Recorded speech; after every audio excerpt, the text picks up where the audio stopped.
So we got an important ruling from a federal appeals court the other day, slapping down Donald Trump. I had meant to get to this before, but with so much bullshit being thrown at us on a daily basis, it's kind of fallen to the wayside, but it's important, so I want to discuss this. Now, this has to do with Trump's deployment of the National Guard into Illinois, specifically Chicago. And I'm going to read a little of an article here for you, but before I do, let's understand procedurally where we are. Okay, so Trump deploys the National Guard into Chicago. The state of Illinois, Governor Pritzker, sues to block it. When you file a lawsuit in the federal system, you have to start with the trial court. That's the district court. The district court imposed an injunction blocking Trump's deployment. I mean, they're in federal areas, but they're not on the streets right now. And by the way, did you notice how Pete Kegsbreath, the Secretary of Defense who pretends to be the Secretary of War, he saw pictures of some of these National Guard troops from Texas because, the fascist governor of Texas, Greg Abbott, wants to be president one day, so he wants to constantly put himself in front of the Trump cult and kiss Trump's ass as much as possible and to act like a good little fascist so that he can get his face on Fox News pushing his fascism. That's how you win the Republican nomination for president. You win it on Fox News.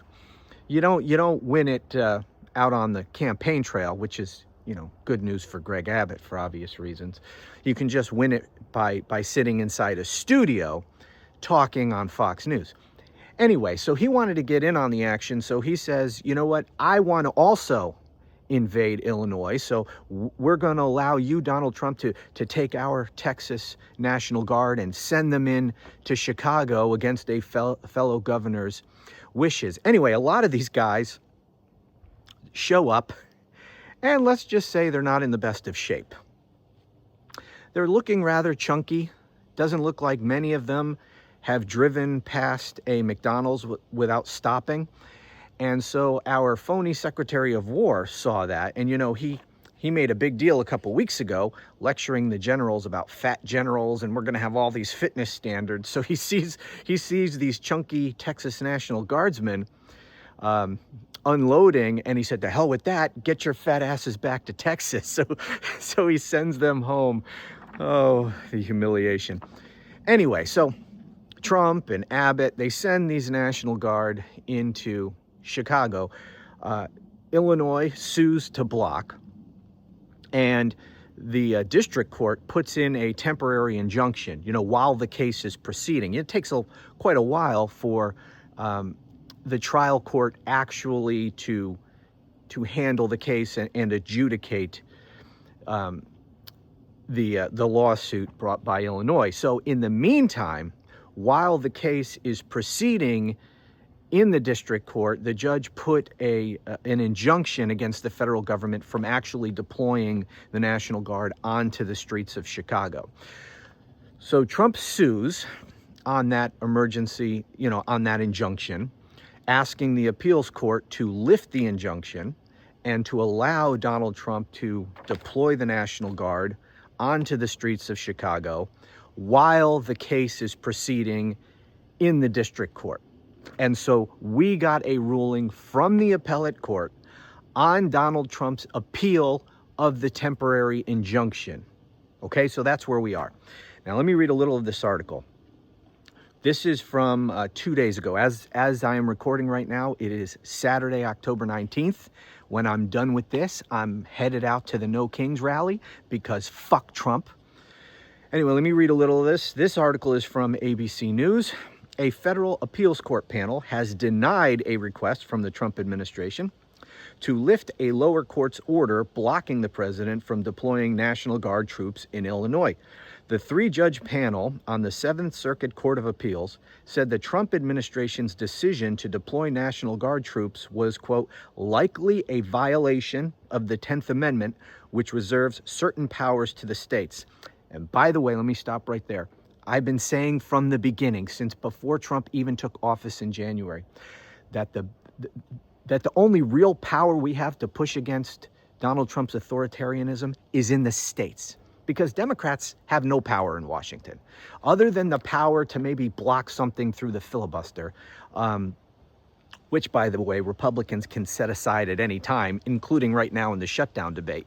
Right? They could put aside that rule and reopen the government right now without a single Democratic vote.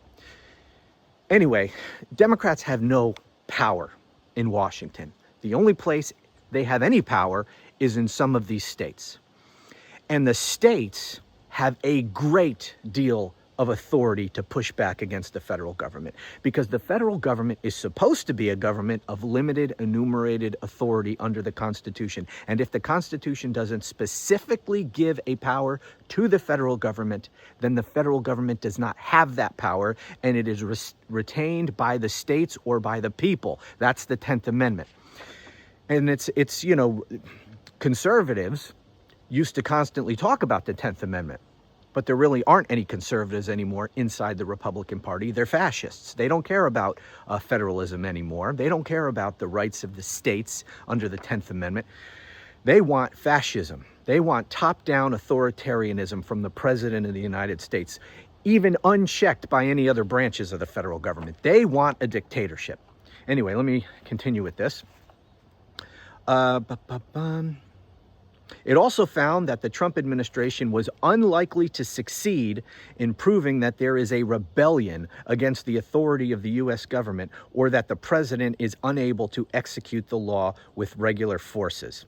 The panel's decision maintains the status quo in Illinois. Now, this unlikely to succeed, that goes to the this injunction, because Trump wanted an injunction. Trump wanted to lift the injunction. The injunction was sought by Illinois, and it was granted. And in order to get an injunction, you have to prove that you are likely to succeed in your lawsuit.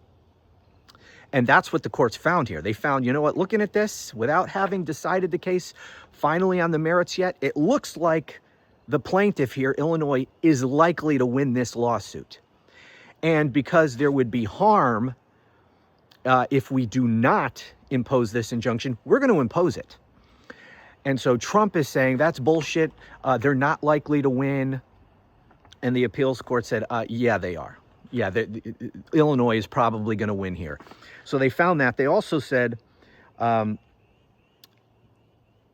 the administration has failed to prove, or is unlikely to prove, that there is a rebellion against the authority of the federal government. Because that's, you know, he has to prove that either there's a rebellion or that he is unable to enforce federal law without the troops. Okay, anyways, continuing with this article. The temporary restraining order blocking the deployment of the Guard remains in effect through October 23rd. U.S. District Judge April Perry has scheduled a hearing for October 22nd to determine whether to extend the temporary order. President Donald Trump has said Guard troops are needed for crime prevention in Chicago, which he has described as a war zone. Okay, crime prevention is not a valid reason for deploying the National Guard. Okay, there's only certain circumstances that would justify Trump sending the National Guard, and general crime prevention is not one of those things. That is an infringement on Illinois' sovereignty. That is a violation of the 10th Amendment. Okay, continuing, the appeals court panel said there was scant evidence the protests in Chicago amounted to a rebellion. Quote, political opposition is not rebellion, the judges wrote. They also wrote, we see insufficient evidence of a rebellion or danger of rebellion in Illinois. The spirited, sustained, and occasionally violent actions of demonstrators in protest of the federal government's immigration policies and actions, without more, does not give rise to a danger of rebellion against the government's authority. Likewise, the judges said there was insufficient evidence that protest activity in Illinois has significantly impeded the ability of federal officials to execute federal immigration laws. Because that's the other thing. They have to show either that there's a rebellion or that federal law enforcement is not sufficient to enforce federal law, that Trump needs backup from the military. Trump has been unable to show either one of those things because it's simply not true. There is no rebellion, and crime is not so great that they can't enforce federal law with federal law enforcement. They do not need the military for this. One final thing. The court wrote, at the same time, this is an important point, at the same time, immigration arrests and deportations have proceeded apace in Illinois over the past year, and the administration has been proclaiming the success of its current efforts to enforce immigration laws in the Chicago area. The administration accordingly is also unlikely to succeed on this argument. So it's like they're saying to Trump, which is it? On the one hand, you're saying, we're cleaning up the streets. We're having so much success enforcing immigration law. On the other hand, he says, I need the National Guard sent in there because we can't enforce federal immigration law. Which is it, jackass? So here's the court calling him out. Okay, a couple of things about this. Obviously, this is going to be decided one way or another by the Supreme Court. And even if they don't take the case, that would actually be a good thing. If they don't take the case, and they don't have to, if they do not take the case, then the appellate court decision stands. But keep in mind, these are intermediate judgments. Okay, the court hasn't even been decided, the case hasn't even been decided in the district court level yet on the merits. Right now, we're just talking about the temporary injunction. Now, the court is going to decide whether to leave that temporary injunction in place or whether to lift it and allow Donald Trump to start utilizing those National Guard troops on the streets of Chicago. Trump has appealed the appellate court decision, and so the court is at least going to weigh in on the injunction. Now, when the case on the merits gets decided by the trial court, that will be appealed to the circuit court, and then ultimately it will be appealed to the Supreme Court, and the Supreme Court at that point can decide whether to take it or not. If it doesn't, whatever the circuit court held is how the case will ultimately be decided. But here, given that this is an appeal of an injunction, they're going to weigh in one way or another. Here's what I think. Well, I don't know. I don't want to really predict, but here's what I'm concerned is going to happen. This court has been deciding so much on this shadow docket. And the shadow docket essentially is when there are intermediate orders like this injunction, and Trump has been appealing these on an emergency basis up to the Supreme Court. And the court issues rulings on what they call the shadow docket because they don't issue written opinions. They just issue a ruling without explaining themselves in any way. And since these are rulings on temporary injunctions, they're not final rulings on the merits. They're just rulings on whether or not the temporary injunction can stay in place or not. So what I'm fearful is going to happen here is that the court is just going to lift the injunction. And they're going to say, hey, there's no harm done because ultimately, Illinois can still make its case in the trial court. We're not deciding anything on the merits. We're just lifting the injunction. So no harm done. Well, bullshit. No harm done. If these National Guard troops are oppressing American citizens on the streets of Chicago because you lift the injunction, that is a harm that is being done. Anyway, that's what I fear they're going to do for a couple of reasons. Now, we have an obvious problem with the Supreme Court. And I am not convinced one way or another as to whether or not the court is just full on in support of Trump's fascist project or whether they are too afraid to rule against him. But what I do know is that they're not, time and time again, they're not ruling on the law and the Constitution. They're ruling for political reasons, either because they want to be part of Trump's fascist authoritarian power grab, or they're just too afraid. Now, two of them, I'm pretty sure, are all in on the fascism. That's Alito and Thomas. The rest of them, I'm not so sure. Really, it doesn't matter, I guess, in the end if they rule in his favor. But it does matter, I think, procedurally how they handle these cases. I think what they like about the shadow docket is that they don't actually have to set any precedent. They can rule in Trump's favor without issuing a written opinion, without actually overturning any precedent. And I think that what they've been wanting to do is, look, let's just give Trump as much as he wants without overturning precedent of the court. And once Trump is gone, we'll just go back to normal. But if we rule against him, he's just going to ignore our rulings. And then we've got a real problem. So I think these other justices, Kavanaugh, Gorsuch, Barrett, and Roberts, may be inclined to go along with Trump for that reason alone, because they're worried about Trump just ignoring them.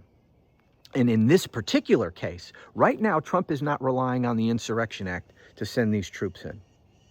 But he has said, he's made it clear that if the courts rule against him, he may very well invoke the Insurrection Act to do this.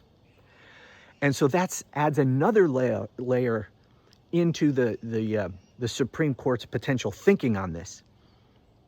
And that goes to their cowardice. I think they may rule in Trump's favor even when this gets to them on the merits, because they might say to themselves, look, it's better that we allow him to do this under the current statutes that he's invoking than to rule against him and then he invokes the Insurrection Act and then we have to deal with that, which is much worse.